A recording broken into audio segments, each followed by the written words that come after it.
समय मत लगाइए मेरे दोस्त ये निर्धारित करने में कि आपको क्या करना है, वरना समय तय कर देगा आपका क्या करना है।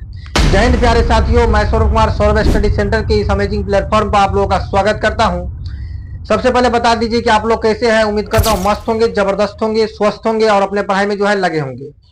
मेरे दोस्त, जैसा कि आप लोग जानते हैं कि मैं अपने हर एक वीडियो में आप लोगों को बेहतरीन से बेहतरीन और शुद्ध देहाती स्टाइल में जो भी कॉन्सेप्ट बताने का प्रयास करता हूं, आपको 110% समझ में आता है। कुछ कारणवश जो हम रेगुलर वीडियो नहीं बना पा रहे थे, जिस कारण से आप लोगों को रेगुलर क्लासेस नहीं मिल पा रहा था।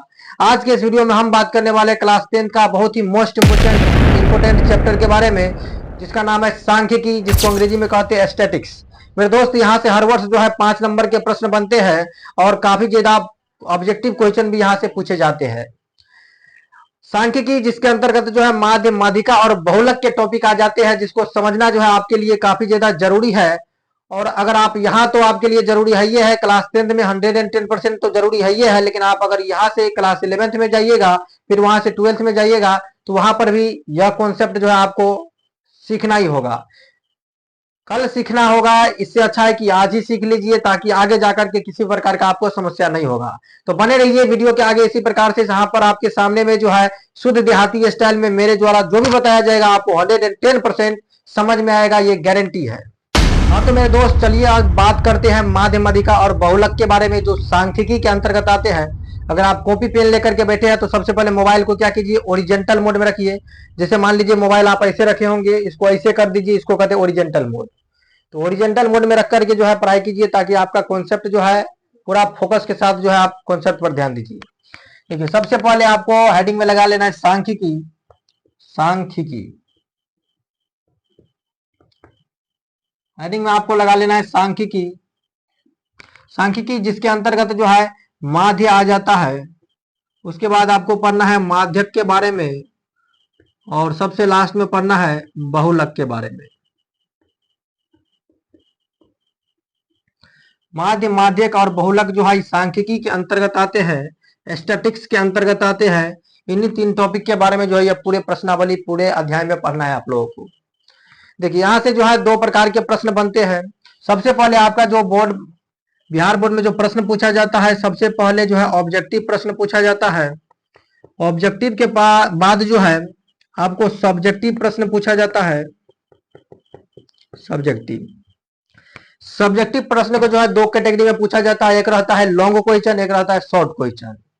सब्जेक्टिव प्रश्न को 2 तरीका से आपको सामने में पेश किया जाएगा। पहले शॉर्ट क्वेश्चन पूछा जाता है, यानी कि 2 नंबर का एक प्रश्न रहता है, प्रत्येक के लिए 2 नंबर आपको दिया जाता है। उसके बाद आपको लॉन्ग क्वेश्चन पूछा जाता है। लॉन्ग क्वेश्चन आपको 5 नंबर का रहता है, प्रत्येक के लिए 1 नंबर दिया जाता है, प्रत्येक के लिए 5 नंबर दिया जाता है। अब देखिए, इस प्रकार से आपको बोर्ड परीक्षा में ऑब्जेक्टिव प्रश्न प्रत्येक के लिए 1 नंबर निर्धारित रहता है, यानी जितना भी प्रश्न बनाइएगा 1 नंबर आपको मिल जाएगा। अभी के रूल के हिसाब से बाय 1 गेट 1 फ्री, यानी 1 पर 1 फ्री प्रश्न मिलता है। यानी आपको 2 क्वेश्चन देखिएगा तो उसमें से आपको मात्र 1 ही क्वेश्चन बनाना है। यहाँ पर आज मैं आपको इस वीडियो में इस तरह कॉन्सेप्ट बता दूंगा कि आज के वीडियो को देख करके आप माध्य, माध्यिका और बहुलक यानी कि सांख्यिकी का जितना भी प्रश्न ऑब्जेक्टिव में पूछे जाने वाले हैं, सभी को आप जू चुटकियों में सॉल्व कर दीजिएगा। तो आज के वीडियो से आपका ऑब्जेक्टिव का डर पूरी तरह से खत्म हो जाएगा। ये पूरे अध्याय से आपकी जानकारी के लिए मैं बता दूं कि हर वर्ष यहाँ से ऑब्जेक्टिव क्वेश्चन की अगर बात करें तो 5 से 6 नंबर का ऑब्जेक्टिव क्वेश्चन हर वर्ष पूछा जाता है। इसीलिए यह चैप्टर अपने आप में काफी ज्यादा इंपोर्टेंट हो जाता है, इसीलिए ध्यानपूर्वक पढ़ने पर ध्यान दीजिए। ऑब्जेक्टिव प्रश्न में सबसे पहले आपको एक चीज आपको ध्यान में रखना है, जो इसी चैप्टर के अंतर्गत आता है। सबसे पहले आप बचपन में पढ़े होंगे टेलीमार्क। बचपन में आप टेलीमार्क समझे होंगे, आखिरकार टेलीमार्क होता क्या है। सबसे पहले आपको टेलीमार्क समझना है, टेलीमार्क के कॉन्सेप्ट को समझना है। टेलीमार्क आखिरकार बनाया कैसे जाता है। जैसे मान लीजिए हम कुछ प्रश्न के माध्यम से डायरेक्ट आपको बता दें, परिभाषा पर आपको बिल्कुल भी नहीं जाना है। माध्य, माध्यिका और बहुलक के परिभाषा पर नहीं जाना है, क्योंकि परिभाषा आपके बोर्ड परीक्षा में नहीं पूछता है। सिलेबस है आपका ज्यादा और समय है काफी कम, इसीलिए कॉन्सेप्ट पर ध्यान दीजिए, ताकि आपका 110% प्रश्न बन जाए, और रेगुलर क्लास किया कीजिए। अब देखिए, जैसे मान लीजिए एग्जाम्पल में मैं आपको समझाऊं कि 5 का टेलीमार्क बताना है, आपको क्या करना है, इस प्रकार से लाइन खींचना है, 4 को, 1 2 3 4 और यहाँ पर इस प्रकार से 5। तो यह हो जाएगा यहाँ पर 5 का टेलीमार्क। जैसे मान लीजिए 2 नंबर में मैं आपको 3 का टेलीमार्क बना करके बताऊं, तो 3 का नहीं, 5 से ज्यादा जब ये हो जाए तो 4 को डालिए, इस प्रकार से डंडा खड़ा कीजिए 4 को, और 5 के लिए वो क्रॉस कर दीजिए इसे। तो 3 का अगर बनाना है आपको टेलीमार्क, तो 3 का क्या करना है, 1 2 3 हो गया, इसी प्रकार से 3 का टेलीमार्क। जैसे मान लीजिए आपको अगर हम 3 नंबर में समझाने का प्रयास करें 7 का टेलीमार्क, तो कैसे बनाइएगा। 7 का टेलीमार्क अगर आपको बनाना है तो क्या कीजिए, 1 2 3 4 और यहाँ पर एक 5, 5 हो गया, उसके बाद 6 7, इस प्रकार से बन गया इसका 7 का टेलीमार्क। जैसे मेरे दोस्त अगर मैं आपको समझाने का प्रयास करूं 4 नंबर में, अगर मैं आपको 17 का टेलीमार्क बना करके बताऊं तो कैसे बनाइएगा। आपको क्या करना है, उसी प्रकार से 1 2 3 4 और एक 5 हो गया, 1 2 3 4 और एक 5 हो गया, 10 हो गया, यहाँ पर 1 2 3 4 और एक 5, यहाँ पर इस प्रकार से 15 हो गया, और 16 और 17, यह हो गया 17 का टेलीमार्क। तो आपको उम्मीद करता हूं एक और हम आपको एग्जाम्पल के रूप में समझा दे। जैसे मान लीजिए यहाँ पर आपको 19 का टेलीमार्क बना करके कोई पूछ दे, 19 का टेलीमार्क कितना होगा। कुछ नहीं करना है, आपको क्या करना है, यहाँ पर एक इसी प्रकार से 5, जब ये 5 से ज्यादा हो जाए, 4 से ज्यादा हो जाए, 4 गोल डंडा खड़ा कीजिए और एक बार क्रॉस कीजिए। शुद्ध देहाती स्टाइल में मैं आपको समझाने का प्रयास कर रहा हूं ताकि आपको किसी प्रकार का दिक्कत ना हो। 19 का टेलीमार्क पूछे तो 1 2 3 4 और एक 5 हो गया, फिर 1 2 3 4 और एक 5 हो गया, 10 हो गया, फिर आपको क्या करना है, 4 गो, 1 2 3 4 और एक 5, 15 हो गया, और उसके बाद 16 17 18 19। तो यह हो गया मेरे दोस्त 19 का टेलीमार्क। तो मैं उम्मीद करता हूं कि आपको जो है टेलीमार्क समझ में आ चुका होगा। अगर स्क्रीनशॉट लेना चाहते हैं तो लीजिए, नेक्स्ट कॉन्सेप्ट के बारे में जो हम बात करने वाले हैं। अब देखिए टेलीमार्क के बाद जो है आपको परिसर निकालने के लिए कभी कभी पूछ दिया जाता है, तो परिसर कैसे निकालिएगा। तो हेडिंग में लगाइए सबसे पहले परिसर। परिसर जिसको अंग्रेजी में कहते हैं हम लोग रेंज, अंग्रेजी में कहेंगे इसको हम रेंज। यह काफी इंपोर्टेंट टॉपिक है, 11th एंड 12th में भी आपको पूछा जाता है, और रेंज निकालने से प्रश्न रहता है। अगर आपको रेंज नहीं निकालना होगा तो समझ लीजिए आगे जाकर के समस्या खड़ी होने वाली है आपके सामने। परिसर कैसे निकालिएगा, देखिए आपको किसी प्रकार से कोई भी बंटन दे देगा, कोई भी श्रृंखलाबद्ध तरीका से अंकों को दे देगा। जैसे मान लीजिए यहाँ पर आपको अंक दिया गया है, आपको अंक दिया हुआ है 6 7 9 6 2 4 5 3 1। इस प्रकार से आपको कोई भी नंबर का श्रृंखला दे दिया जाएगा, संख्याओं का समूह दे दिया जाएगा, और कहेगा इसका परिसर निकालने के लिए। तो मेरे दोस्त परिसर का जो फॉर्मूला होता है आपको याद करके रखना है। परिसर बराबर, फॉर्मूला आपको याद रखना, उच्चतम मान और माइनस में न्यूनतम मान। उच्चतम मान माइनस में न्यूनतम मान मेरे दोस्त, यानी कि सबसे बड़ी संख्या में से सबसे बड़ी संख्या में से आपको क्या करना है, सबसे छोटी संख्या को घटा देना है, और जो रिजल्ट हो जाएगा उसी को कहेंगे हम लोग परिसर। तो आपको यहाँ पर पूरे श्रृंखला में पूरे संख्याओं का समूह में आपको सबसे बड़ी संख्या क्या दिख रहा है वह देखना है सबसे पहले। तो देखना है 6 6 7, यहाँ पर सबसे बड़ी संख्या हमको दिख रहा है यहाँ पर 9, तो सबसे बड़ी संख्या लिखेंगे 9। अब देखना है सबसे छोटी संख्या क्या है, तो यहाँ पर देखिए, यहाँ पर सबसे छोटी संख्या है 1, यानी माइनस कर देंगे 1। अब जब ये हम 9 में से 1 को घटाएंगे मेरे दोस्त, तो यहाँ पर हो जाएगा 8, तो 8 यहाँ पर हो गया इसका परिसर। जैसे मान लीजिए एग्जाम्पल के माध्यम से एक और मैं आपको समझाने का प्रयास करूं, जिसे आपको पूछा जाए कि 10 12 16 4 9 और 6 का परिसर अगर इसका परिसर हमको निकालने के लिए कहे, यानी कि इसका रेंज निकालने के लिए कहे, तो किस प्रकार से आप इसका जो है रेंज निकालिएगा। 10 12 16 4 9 और 6 का अगर रेंज यानी कि परिसर निकालने के लिए कहे तो कैसे निकालिएगा।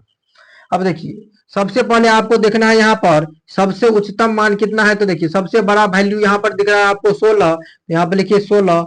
अब देखना है कि सबसे छोटा वैल्यू यहाँ पर क्या है, तो सबसे छोटा मान जो आपको दिख रहा है यहाँ पर 6, यानी कि 16 में से जब ये आप 6 को घटाइएगा तो इसका रेंज निकलेगा यहाँ पर 10, तो यही हो जाएगा इसका रिजल्ट। एग्जाम्पल के माध्यम से मैं आपको एक और चीज समझाने का प्रयास करूं ताकि आपको पूरी तरह से जो है दिमाग में बैठ जाए, और आप कभी भी अगर परिसर के टॉपिक से प्रश्न आए तो आप गलती नहीं कीजिएगा। विद्यार्थी सब छोटा मोटा ही गलती कर देता है और उसका नंबर जो है कहीं ना कहीं कट जाता है। अब देखिए जैसे एग्जाम्पल में मैं आपको समझाऊं, जैसे 2 लिखा है, 4 लिखा है, 9 लिखा है, 6 लिखा है, 4 लिखा है। अगर इसका कहे परिसर निकालने के लिए तो कैसे निकालिएगा मेरे दोस्त? सबसे पहले देखना है इसमें सबसे बड़ा वैल्यू क्या है, तो बड़ा वैल्यू यहाँ पर 9 दिख रहा है, लिखेंगे 9। अब देखना है सबसे छोटा वैल्यू क्या है, तो इस पूरे संख्याओं के समूह में सबसे छोटा वैल्यू है 2, तो माइनस कर देंगे 2, और जब 9 में से 2 को घटाएंगे तो यहाँ पर होगा 7। तो इस प्रकार से इसका रिजल्ट जो है मेरे पास निकल चुका है 7। यह जो है परिसर। तो परिसर का टॉपिक आपको 110% समझ में आ गया होगा। अब बात करते हैं इससे आगे आपको क्या पूछा जाता है। अब इससे आगे जो है आपको 2 तरीका से माध्य पूछा जाता है। देखिए, एक तो होता है आपको क्लास 10th में जो है प्रत्यक्ष विधि से माध्य निकालना सीखना है। 2-4 विधि होता है, लेकिन आपको सबसे सरल और शानदार तरीका होता है प्रत्यक्ष विधि। मैं आपको समझा दूंगा, आप यूं चुटकियों में माध्य निकाल लेंगे। और ऑब्जेक्टिव के लिए अलग तरीका से माध्य निकाला जाता है, जैसे आप क्लास 7 में 8 में पढ़े होंगे किस तरह से माध्य निकाले, और 9th में भी पढ़ करके आए होंगे आप लोग। तो देखिए माध्य, अब आप जो है आपको हेडिंग में लगा लेना है माध्य। आखिरकार माध्य कैसे निकालेंगे? तो मेरे दोस्त, माध्य जो है 2 तरीका से पूछा जाता है। एक 5 नंबर में आपको पूछा जाएगा, और यह जो है कभी कभी 2 नंबर में पूछ दिया जाता है, और ऑब्जेक्टिव में तो पूछा ही जाता है, समझिए। तो इसीलिए ध्यानपूर्वक पूरे फोकस के साथ बोर्ड पर टिकाए रखिए। अब देखिए, माध्य का आपको एक फॉर्मूला याद रखना है। फॉर्मूला क्या होता है माध्य बराबर? तो माध्य का जो फॉर्मूला होता है यहाँ पर, उस फॉर्मूला को याद रखना है। माध्य बराबर फॉर्मूला होता है, आपको मैं सबसे सरल और शानदार फॉर्मूला बताने जा रहा हूं। माध्य बराबर होता है संख्याओं का योग, संख्याओं का योग मेरे दोस्त, संख्याओं का योग बट्टे में होता है कुल संख्या। संख्याओं का योग बट्टे में होता है यहाँ पर कुल संख्या। अब देखिए, किताब में आपको कभी कभी कैसे पूछ दिया जाता है माध्य बराबर। माध्य बराबर आपको ऐसे दिया रहेगा x1 प्लस में x2 प्लस में x3, ऐसे ही डॉट डॉट कर करके xn यानी कि अनंत तक जाएगा, और बट्टे में n। तो दोनों फॉर्मूला का मतलब तो यहाँ पर सेम ही निकलता है, लेकिन आपके समझने पर कि आप इसको क्या समझ रहे हैं, ये तरीका आपको आना चाहिए। तो माध्य बराबर संख्याओं का योग बट्टा में कुल संख्या होता है। एग्जाम्पल के माध्यम से अगर मैं आपको माध्य निकालना सिखाऊं, तो एग्जाम्पल के माध्यम से समझने का प्रयास कीजिए।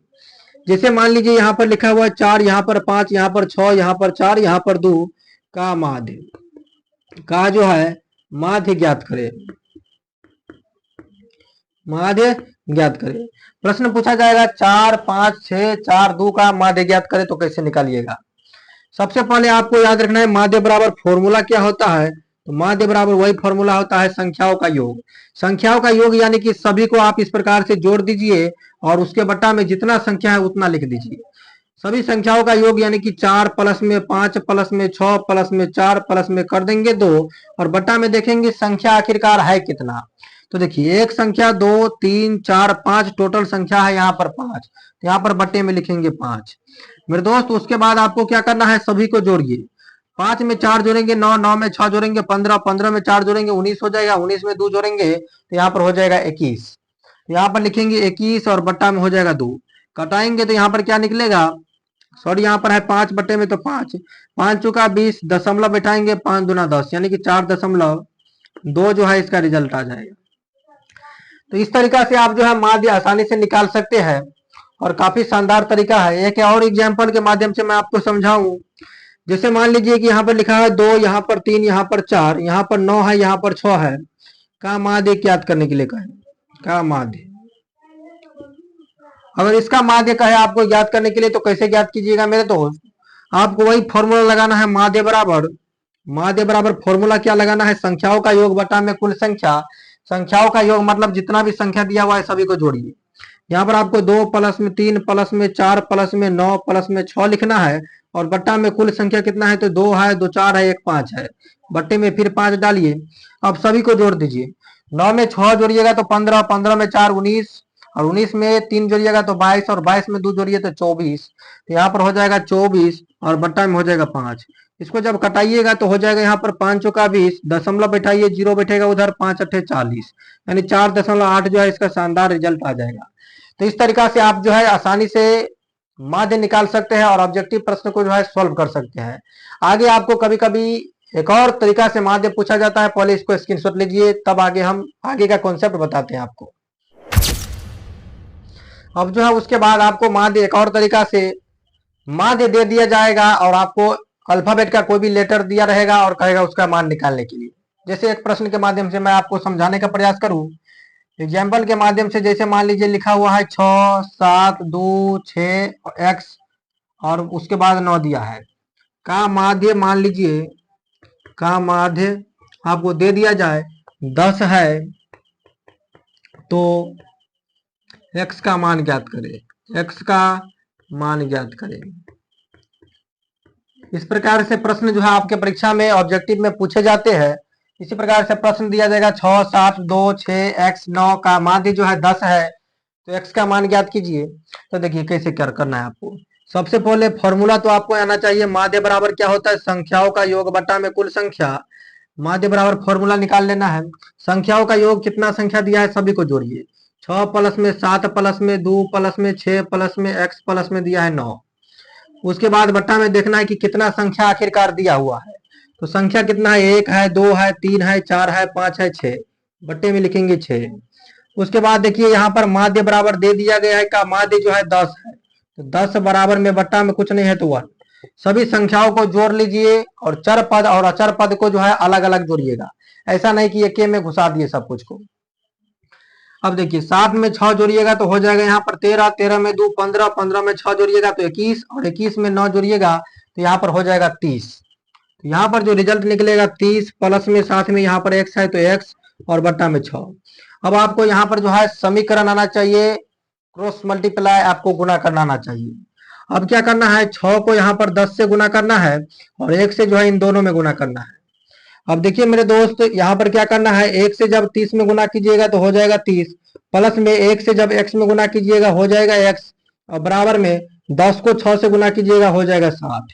अब क्या करना है, हम आपको बहुत पहले कॉन्सेप्ट बता चुके हैं। अगर बराबर के इस साइड में कोई भी पार्ट प्लस में है उस साइड ले जाएंगे तो हो जाएगा माइनस। अगर माइनस रहता है तो उस साइड जाकर के प्लस, गुना रहेगा तो भाग, भाग रहेगा तो गुना करना है। अब यहाँ से x बराबर जब ये निकालिएगा तो 60 माइनस में हो जाएगा मेरे दोस्त 30।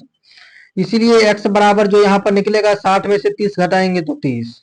तो x का जो वैल्यू निकल गया है यहाँ पर 30। तो इस तरह से आप x का मान निकाल सकते हैं। एक और एग्जाम्पल के माध्यम से मैं आपको समझाने का प्रयास करूं, क्योंकि आप प्रश्न जो है काफी बार परीक्षा में पूछे जाते हैं। एग्जाम्पल के माध्यम से मैं आपको अगर दूसरा एग्जाम्पल देने का प्रयास करूं, जैसे समझने का ध्यान दीजिए। यहाँ पर जैसे मान लीजिए यहाँ पर लिखा है 6 कोमा में 4 कोमा में 9 प्लस में उसके बाद 6 और यहाँ पर लिखा है x को हम हटा देते हैं यहाँ पर और लिख देते हैं यहाँ पर p का माध्य जो है का माध्य 50 है, तो p का मान ज्ञात करें। तो p का मान ज्ञात करें। प्रश्न कैसे पूछा जाएगा, प्रश्न कहता है कि 6 4 9 6 और p का मान ज्ञात करें। सॉरी, यहाँ पर कह रहा है प्रश्न 6 4 9 6 और p का मान माध्य जो है 50 है, तो p का मान ज्ञात करें। वही फॉर्मूला लगाना है आपको। माध्य बराबर फॉर्मूला क्या होता है, माध्य बराबर फॉर्मूला होता है संख्याओं का योग बटे में कुल संख्या। संख्याओं का योग बटे में कुल संख्या। संख्याओं का योग यानी कि सभी संख्याओं को जोड़ना है। यहाँ पर करना है 6 प्लस में 4 प्लस में यहाँ पर 9 प्लस में 6 और साथ में एक और दिया हुआ है p, तो प्लस में लिख दीजिए p। कुल संख्याओं को जोड़िए तो 1 2 3 4 5 बटे में कर दीजिए 5, 2 2 4 1 5। उसके बाद आपको माध्य कितना दिया हुआ है, ध्यानपूर्वक समझिए। माध्य यहाँ पर दिया हुआ 50, तो यहाँ पर लिखेंगे 50, बट्टा में कुछ नहीं है तो 1 तो रहता ही है बराबर। जब 9 में 4 जोड़िएगा मेरे दोस्त तो हो जाएगा 13, 13 में 6 जोड़िए 19 और 19 में 6 जोड़िए 25, तो यहाँ पर हो जाएगा 25 प्लस में p, 25 प्लस में p और बट्टा में हो जाएगा यहाँ पर 5, 25 प्लस में p बट्टे में हो जाएगा 5। अब क्रॉस मल्टीप्लाई गुना कीजिए, 5 को यहाँ पर 50 से गुना कीजिए और 101 से जो है वहां पर ऊपर में गुना कीजिए। अब उसके बाद क्या करना है, 1 से 25 में गुना कीजिएगा 25 होगा और प्लस में 1 से जब p में गुना कीजिएगा तो p होगा बराबर में 5 से जब 50 में गुना कीजिएगा तो 250 होगा। अब क्या करना है, p बराबर निकालिए यहाँ से 250 और 25 को उस साइड ले जाइएगा तो माइनस में हो जाएगा 25। तो इसीलिए यहाँ पर p इक्वल टू निकल जाएगा 250 में से जब 25 को घटाइएगा तो यहाँ पर इसका जो रिजल्ट निकलेगा 225। तो p का जो वैल्यू आया है यहाँ पर 225। एक और एग्जाम्पल के माध्यम से मैं आपको समझाने का प्रयास करूं, क्योंकि प्रश्न आप इतना हल कर लीजिए ताकि आपको किसी प्रकार का समस्या ना हो। एक प्रश्न में समझ में नहीं आए, दूसरा प्रश्न देखिए, दूसरा में नहीं समझ में आए तो तीसरा देखिए। अब तीसरा प्रश्न समझने का ध्यान दीजिए मेरे दोस्त। तीसरा प्रश्न क्या है, यहाँ पर एग्जाम्पल के रूप में अगर मान लीजिए यहाँ पर लिखा है 2 प्लस में 2,6,8 एक्स प्लस में 4 दिया हुआ है, उसके बाद 9 का माध्य अगर आपको दिया जाए, का माध्य जो है मान लीजिए यहाँ पर 5 दिया है, 5 है तो x का मान ज्ञात करें। x का मान ज्ञात करें, x का मान ज्ञात करें मेरे दोस्त। जितना भी प्रश्न पूछा जाता है सबका सब ऑब्जेक्टिव में पूछा जाता है, इसीलिए समझ लीजिए और ध्यानपूर्वक समझिए। अब यहाँ पर भी फॉर्मूला लगाइए डायरेक्ट। माध्य बराबर होता है क्या कि संख्याओं का योग बटा में कुल संख्या। हम फॉर्मूला नहीं लिख रहे हैं बार बार, एक बार आपको हम लिख दिए हैं, उस फॉर्मूला को आप वहां पर अप्लाई कीजिए। अब देखिए माध्य बराबर होता है संख्याओं का योग बटा में कुल संख्या। तो संख्या देखिए कितना है, ऐसा नहीं कि इधर एगो इसको जोड़ लीजिएगा, इसको फिर इसको जोड़ लीजिएगा, गलत हो जाएगा। दोनों एक ही संख्या है, x प्लस में 4, अलग अलग नहीं जोड़िएगा, नहीं तो गलत हो जाएगा। वहां पर यहाँ पर लिखना है सभी संख्याओं का योग, यानी 2 प्लस में 6 प्लस में 8 प्लस में x प्लस में 4 है, ये है प्लस में 9। इन दोनों को एक ही संख्या जोड़ना है, अलग अलग जोड़िएगा, गलत हो जाएगा वहां पर। और बट्टे में कितना संख्या है, 1 2 3 4 5, तो लिखेंगे 5। अब जो माध्य दिया हुआ है उस माध्य को लिखिए। माध्य कितना दिया है, 5 है, तो 5 बट्टा में कुछ नहीं तो 1 तो रहता ही है। सभी को जोड़िए, 8 में 6 जोड़िए 14, 14 में 2 जोड़िएगा 16, 16 में 4 20, और 20 में ना जोड़िएगा तो 29, और साथ में है x, तो 29 प्लस में हो जाएगा x और बट्टा में 5 है, ये है। उसके बाद क्रॉस मल्टीप्लाई गुना कीजिए, क्रॉस मल्टीप्लाई गुना कीजिएगा, एक से दोनों में गुना कीजिए, यानी 29 प्लस में x बराबर हो जाएगा 5 25। अब उसके बाद क्या करना है, x बराबर में जब यहाँ पर 25 में से उस साइड से 25 29 को उस साइड भेजेंगे तो माइनस में 29। अब मेरे दोस्त इसीलिए x बराबर जो है यहाँ पर क्या निकलेगा, जब 25 में से 29 को घटाइएगा तो हो जाएगा माइनस में 4, तो यहाँ पर माइनस में 4 इसका आंसर हो जाएगा। तो इस तरीका को अपना करके आप जो आसानी से माध्य बना सकते हैं और आप ऑब्जेक्टिव क्वेश्चन में जो है एक एक नंबर को निचोड़ सकते हैं। तो मैं उम्मीद करता हूं कि आपको जो है माध्य बिल्कुल समझ में आ चुका होगा। अब हम बात करने वाले हैं माध्यक के बारे में, तो क्लास को रेगुलर इसी प्रकार से करते रहिए। अब माध्य के बाद आपको सीख करके रखना है माध्यिका। तो कॉपी लेकर के बैठे हुए हैं तो हेडिंग में लगाइए माध्यिका। उसके बाद आपको माध्यिका समझ करके रखना है। यहां से भी आपको जो है ऑब्जेक्टिव प्रश्न पूछा जाता है। हम जो भी बता रहे हैं आपको ऑब्जेक्टिव के लिए बता रहे हैं, सब्जेक्टिव के लिए हम आगे आपको अलग तरीका बताने वाले हैं। ऐसा नहीं कि सब्जेक्टिव में भी आप यही लगाने लग जाइएगा, कपार हाथ फोड़ लीजिएगा लेकिन प्रश्न नहीं बनेगा। अब माध्यिका में आपको क्या करना है, कोई भी संख्या आपको दिया रहेगा, एग्जाम्पल के रूप में मैं डायरेक्ट आपको समझाने का प्रयास करूं, क्योंकि आपको परिभाषा कभी भी पूछेगा नहीं एग्जाम में, इसीलिए डायरेक्ट आपको हम बताने का प्रयास कर रहे हैं। संख्या दिया जाएगा आपको कि 6 दिया है, यहाँ पर 5 दिया है, यहाँ पर 2 4 9 यहाँ पर दिया हुआ है, उसके बाद 4 यहाँ पर 5। अब उसके बाद आपको क्या करना है, जो भी संख्या दिया हुआ है उसको सबसे पहले या तो बढ़ते क्रम में लिख दीजिए या तो घटते क्रम में लिख दीजिए, और जो बीच का मध्यवर्ती मान होता है वही होता है माध्यिका का मान। अब देखिए माध्यक कहिए चाहे माध्यिका कहिए, बात बराबर है, यहाँ पर अलग अलग चीज नहीं है। सबसे पहले हम इसको या तो बढ़ते क्रम या तो घटते क्रम में सजा लेंगे, और जो बीच का मध्यवर्ती मान होगा उसी वही मान को जो है हम लोग माध्यिका कहते हैं। सबसे पहले इसको बढ़ते क्रम में सजाइए। बढ़ते क्रम में सजाने के लिए सबसे छोटकिनवा मान को जो है सबसे पहले लिखना होता है। तो देखना है इसमें सबसे छोटा मान क्या है, तो सबसे छोटा मान यहाँ पर 2 है तो 2, 2 के बाद क्या है यहाँ पर 4 है तो 4 लिखिए, 4 के बाद 5 भी है तो 5 भी, और एक और 5 है तो एक और 5 लिख दीजिए। उसके बाद क्या दिया है 6 है तो 6, उसके बाद क्या है तो 9 है तो 9। टोटल हम संख्या लिख दिए यहाँ पर, और कुछ है कि नहीं, तो कुछ नहीं है, यहाँ पर 6 है 5 है, हो गया। यहाँ पर बढ़ते क्रम में हम इसको सजा दिए। बढ़ते क्रम में सजाने के बाद आपको देखना है कि बीच का संख्या कौन है, जो बीच का संख्या उसी को उठा करके रखिए, वही होता है माध्यिका का मान। अब देखना है यहाँ पर बीच में क्या है, तो देखिए संख्या कितना है 2 2 4 2 6 है। अब 6 में तो देखिए 3 गो इधर से साइड 3 गो इधर से साइड, इस कंडीशन में बीच में तो कुछ बड़ा ही नहीं। ऐसा अगर कंडीशन आ जाए तो बीच का दो संख्या लीजिए, दो को इधर से हटाइए, दो को इधर से हटाइए, यह दोनों संख्या जो बीच का है इन दोनों संख्या को जोड़ दीजिए और 2 से भाग लगाइए, यानी 5 प्लस में 5 कर देना है और बट्टे में 2 कर देना है। हमेशा 2 से ही भाग लगाना है। 5 में 5 जोड़िएगा तो हो जाएगा 10, बट्टा में हो जाएगा 2। जब कटाएंगे तो इसका जो मान निकलेगा यहाँ पर 5। तो इस तरह से जो है इस संख्याओं का जो माध्यक निकला है, संख्याओं का जो माध्यिका निकला है वह 5 निकला है। उसके बाद अगर मान लीजिए एक और हम एग्जाम्पल के माध्यम से आपको समझाने का प्रयास करें, जैसे मान लीजिए यहाँ पर लिखा है 9, 6, 4, 2 और 5, 9, 8, 4 का माध्यक ज्ञात करें, का माध्यक ज्ञात करें। अगर ऐसा आपको प्रश्न पूछ दिया जाए कि 9, 6, 4, 5 और 9, 8, 4 का माध्यक जो है ज्ञात करने के लिए पूछा जाए, आपको वही करना है। सबसे पहले आपको क्या करना है, बढ़ते क्रम या घटते क्रम में इसको सजा देना है। सबसे पहले देखना है कि पूरा जो संख्याओं का समूह दिया है इसमें सबसे छोटा वैल्यू क्या है, तो 2, तो 2 लिखेंगे। उससे थोड़ा बड़ा वैल्यू क्या है, तो 2 से थोड़ा ज्यादा वैल्यू आपको हम दिख रहा होगा, यहाँ पर 4 है तो 4। 4 से और बड़ा कोई है तो 2 को 4 है तो फिर लिखिए 4। और कहीं पर 4 है कि नहीं, तो और कहीं पर नहीं है। 4 के बाद कितना है, 5 है तो 5, और कहीं पर 5 है तो नहीं है। 6 है तो 6 लिखेंगे। उसके बाद 8 है तो 8 लिखिए। उसके बाद क्या है, 9 है यहाँ पर, और एक और 9 यहाँ पर दिया है तो एक और 9। तो इस प्रकार से आपको बढ़ते क्रम या घटते क्रम में सजा लेना है और देखना है कि बीच का मध्यवर्ती मान क्या है। संख्याओं को गिनिए, कितना संख्या है, 1, 2, 3, 4, 5, 6, 7, 8। अब यहाँ पर भी 8 को हो गया। अब 4, 4 को छाटिएगा तो 8 को हो जाएगा। अब क्या करना है, 3 को इधर से छाटिए, 3 को इधर से छाटिए, बीच में बच गया यह दोनों बेचारा, ये दोनों को जोड़िए। यहाँ पर 5 में 6 को जोड़िए और 2 से भाग लगा दीजिए। जब 5 में 6 को जोड़िएगा तो हो जाएगा 11, बट्टा में 2 कटाएंगे तो यहाँ पर 5.5। यह जो है इसका शानदार रिजल्ट यहाँ पर आ चुका है। तो इस तरीका से आप माध्यक निकाल सकते हैं या माध्यिका निकाल सकते हैं और आसानी से ऑब्जेक्टिव क्वेश्चन को जो है सॉल्व कर सकते हैं। अब बात करने वाले हैं मेरे दोस्त बहुलक के बारे में, जहां से भी आपके परीक्षा में जो है प्रश्न पूछे जाते हैं। अब आपको हेडिंग में लगाना है बहुलक, तो ध्यानपूर्वक समझिए बहुलक का टॉपिक।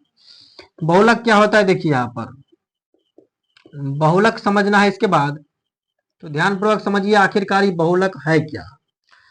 बहुलक में भी आपको इसी प्रकार से जो है कोई भी इसी प्रकार से संख्याओं का समूह दे दिया जाएगा और कहेगा इसका बहुलक ज्ञात करने के लिए। जैसे मान लीजिए आप परिभाषा पर क्या जाना है, डायरेक्ट हम प्रश्न पर जाते हैं। एग्जाम्पल के माध्यम से आपको दिया जाए 2, 4, 6, 10, 12 डॉट डॉट दिया हुआ है वैसे ही, नहीं तो डायरेक्ट यहाँ पर लिखा है का बहुलक ज्ञात करें, का बहुलक ज्ञात करें। तो बहुलक बराबर क्या होता है, फॉर्मूला की सर्वाधिक बार आने वाला जो संख्या है वही होता है उसका बहुलक। अब देखना है कि संख्याओं के समूह में सबसे ज्यादा बार कौन आया है। देखिए 2 है, 4 है, 6 है, 10 है, 12 है, सब अलग अलग संख्या है, यानी यहाँ पर बहुलक का निर्धारण संभव नहीं है। कोई ऐसा संख्याएं नहीं है जो दोबारा आया है या सबसे ज्यादा बार आया है। अगर मान लीजिए यहीं पर हम 2 डाल देते तो देखिए सबसे ज्यादा बार क्या आया है, तो देखिए एगो 2 यहाँ पर, एगो 2 यहाँ पर हो गया, डबल 2 हो गया, यानी सबसे ज्यादा बार जो संख्या आया है वही हो जाएगा बहुलक। यहाँ पर लिखेंगे बहुलक बराबर 2। अगर एग्जाम्पल के माध्यम से मैं आपको एक और चीज समझाने का प्रयास करूं, जैसे मान लीजिए कि 3 लिखा है, 6 लिखा है, 9 लिखा है, 3 लिखा है, 8 लिखा है, 4 लिखा है, का बहुलक क्या होगा, का बहुलक ज्ञात करे आपको पूछा जाएगा। 3, 6, 9, 3, 8, 4 का बहुलक ज्ञात करे आपको पूछा जाएगा मेरे दोस्त। अब आपको देखना है कि यह जो संख्याओं का समूह दिया हुआ है उसमें कौन सा संख्या जो है बार बार रिपीट कर रहा है या सबसे ज्यादा बार आया हुआ है। तो देखिए यहाँ पर आपको 3, 6, 9, 3, 8, 4, यहाँ पर 2 बार 3 आया है, तो डायरेक्ट यहाँ पर लिखिए बहुलक बराबर जो हो जाएगा, यहाँ पर बहुलक बराबर 3 हो जाएगा मेरे दोस्त, क्योंकि 3 जो है डबल आया है। इस प्रकार से आप माध्य निकाल सकते हैं, माध्यिका निकाल सकते हैं और बहुलक निकाल सकते हैं। अब जो है आपको हम सब्जेक्टिव की ओर ले जा रहे हैं। आपको ऑब्जेक्टिव प्रश्न यहीं से पूछा जाएगा। पहला तो टेलीमार्क से पूछा जाएगा, दूसरा परिसर के टॉपिक से पूछा जाएगा, माध्य, माध्यिका और बहुलक से, इससे बाहर आपको प्रश्न नहीं पूछा जाएगा। अब बात करने वाले हैं हम सब्जेक्टिव प्रश्न के बारे में, तो वीडियो के आगे इसी प्रकार से बने रहिए। हाँ तो मेरे दोस्त, अब बात करने वाले हैं सब्जेक्टिव के बारे में। ऑब्जेक्टिव का जितना भी टॉपिक था सभी को हम कंप्लीट कर चुके हैं। अब बात करेंगे सब्जेक्टिव के बारे में। तो सब्जेक्टिव में सबसे पहले अगर आपको हम माध्य के बारे में समझाए, हम जितना भी माध्य आपको अभी तक बताए सबका सब ऑब्जेक्टिव के लिए था। अब बात करते हैं सब्जेक्टिव के लिए। तो माध्य को बनाने के लिए सबसे पहले जो है आपको वर्ग चिन्ह निकालना आना चाहिए, जिसको एक्स से जो है सूचित किया जाता है। हेडिंग में लगाइए आप वर्ग चिन्ह। सबसे पहले आपको वर्ग चिन्ह जो है निकालना आना चाहिए। वर्ग चिन्ह आपको निकालना आना चाहिए, तभी आप जो है सब्जेक्टिव में प्रत्यक्ष विधि से, हम आपको जो है प्रत्यक्ष विधि से माध्य निकालना सिखाएंगे। हम आपको प्रत्यक्ष विधि से जो है माध्य निकालना सिखाएंगे। तरीका तो अलग अलग आता है, लेकिन एक तरीका समझ करके रखिए, परीक्षा में अलग अलग तरीका आपसे नहीं पूछेगा। सबसे शानदार और सरल तरीका होता है प्रत्यक्ष विधि। तो प्रत्यक्ष विधि से आपको हम बताएंगे। वर्ग चिन्ह देखिए कैसे निकाला जाता है। आपको दिया रहेगा वर्ग अंतराल, प्रश्न में वर्ग अंतराल, और आपको दिया रहेगा बारंबारता। अब वर्ग अंतराल क्या होता है, बारंबारता क्या होता है, देखिए समझिए। जिसे मान लीजिए कि दिया रहेगा इस प्रकार से वर्ग अंतराल, आपको वर्ग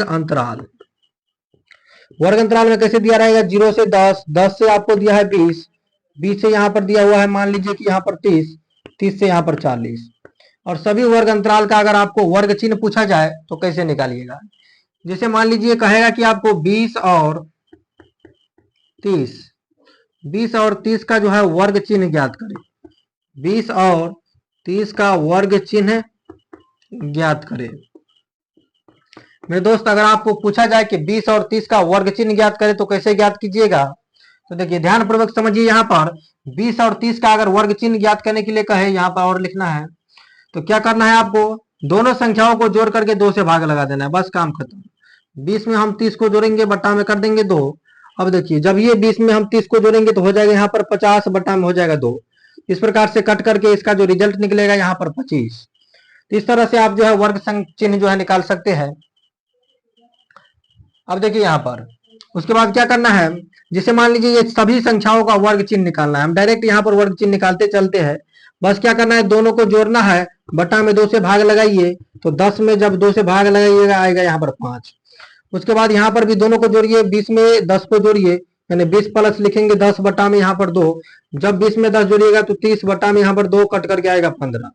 जिसे मान लीजिए इसका वर्ग चिन्ह हम निकालेंगे तो 20 प्लस में लिखेंगे 30, बटा में लिखिए 2। अब देखिए 30 में जब ये 20 जोड़िएगा तो हो जाएगा 50, बटा में 2 कट करके आएगा यहाँ पर 25। जिसे इसका वर्ग चिन्ह निकालेंगे तो 30 प्लस में हो जाएगा 40, बटा में यहाँ पर 2 है तो यहाँ पर लिखिए 2, बटा में है नहीं दिया जाता है। अब बराबर 40 में 30 जोड़िएगा तो हो जाएगा 70, बटा में 2 कट करके आएगा यहाँ पर 35। इस तरह से आप वर्ग चिन्ह निकाल सकते हैं आसानी से।